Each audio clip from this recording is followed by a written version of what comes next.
Ada kejutan saat sidang dugaan korupsi program dana bantuan Saprodi cetak sawah baru tahun anggaran 2016 pada Senin 6 Februari 2023. Proyek senilai 14,44 miliar rupiah untuk 241 kelompok tani di kabupaten itu menyeret nama Bupati Bima, Hajah Indah Damayanti Putri. Dugaan itu terungkap dalam uraian eksepsi terdakwa mantan Kadistan TPH Kabupaten Bima, M. Tayyep, yang dibacakan kuasa hukumnya Abdul Hanan di Pengadilan Negeri Tindak Pidana Korupsi Mataram.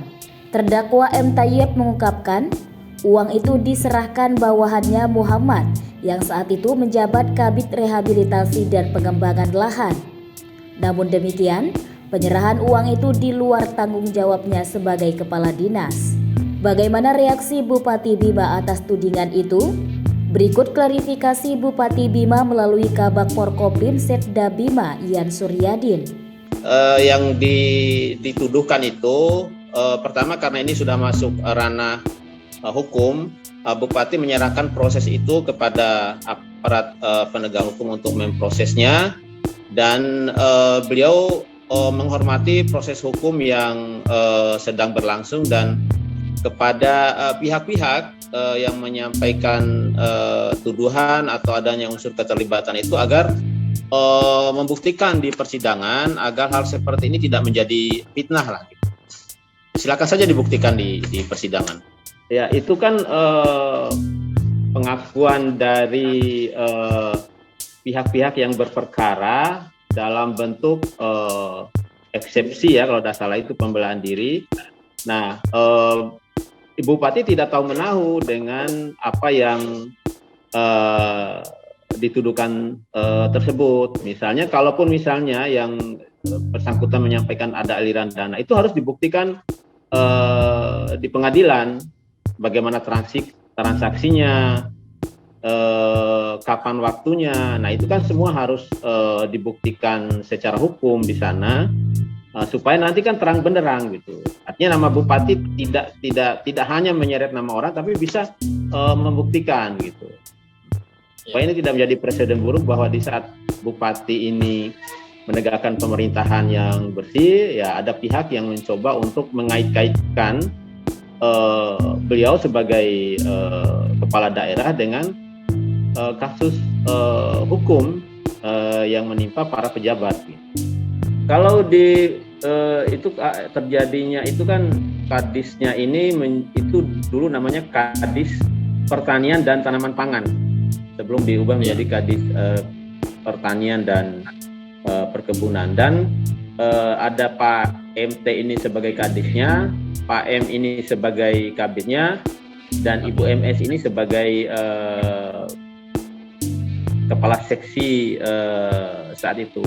Kan tinggal nanti dijelaskan saja di persidangan kapan waktunya, apakah ada misalnya bukti yang menguatkan tuduhan, itu silakan. Jadi Ibu Bupati prinsipnya terbuka terhadap proses itu. Silakan dibuka seterang-terangnya di persidangan supaya kita tahu dan terbukti siapa sebenarnya yang salah dan terlibat, dan mendapatkan hukumannya setimpal terkait dengan kasus yang terjadi di dinas tersebut. Karena nama Bupati sudah disebutkan di situ, ya beliau terus mencermati proses ini, dan misalnya nanti kalau di persidangan misalnya jaksa atau hakim itu meminta beliau untuk memberikan kesaksian, tentu beliau akan kooperatif sekali untuk memberikan kesaksian tersebut. Jadi sifatnya mencermati dan menunggu bagaimana proses persidangan itu berlangsung, dan beliau akan kooperatif jika misalnya hakim atau jaksa meminta kesediaan Bupati untuk memberikan kesaksian untuk menyampaikan apa yang beliau ketahui tentang yang dituduhkan tersebut. Iya, ya kan ini kan negara hukum. Jadi beliau akan mentaati proses itu, dan saat ini beliau mencermati proses itu. Nah, kita akan lihat nanti perkembangannya. Kalau misalnya persidangan itu membutuhkan kesaksian misalnya seorang Indah Damayanti Putri dalam kapasitasnya sebagai bupati dan orang yang disebutkan namanya, ya tentu beliau akan saya kira bersedia untuk itu supaya ini menjadi jelas siapa yang bersalah, masalahnya di mana gitu, dan ini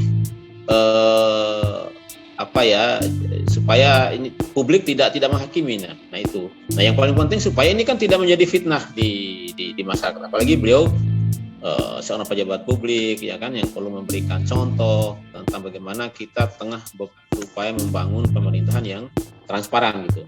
Kalau sampai saat ini belum ada misalnya melaporkan kembali tentang pencemaran nama baik. Beliau lebih mencermati proses hukum yang sedang berjalan dan akan mengikuti secara prosedur saja. Misalnya kalaupun dipanggil beliau akan ini, tapi beliau tidak akan reaktif, akan misalnya melaporkan kembali yang bersangkutan, itu tidak. Seperti itu ya. Jadi kita mencermati dengan hati-hati sekali masalah ini kan.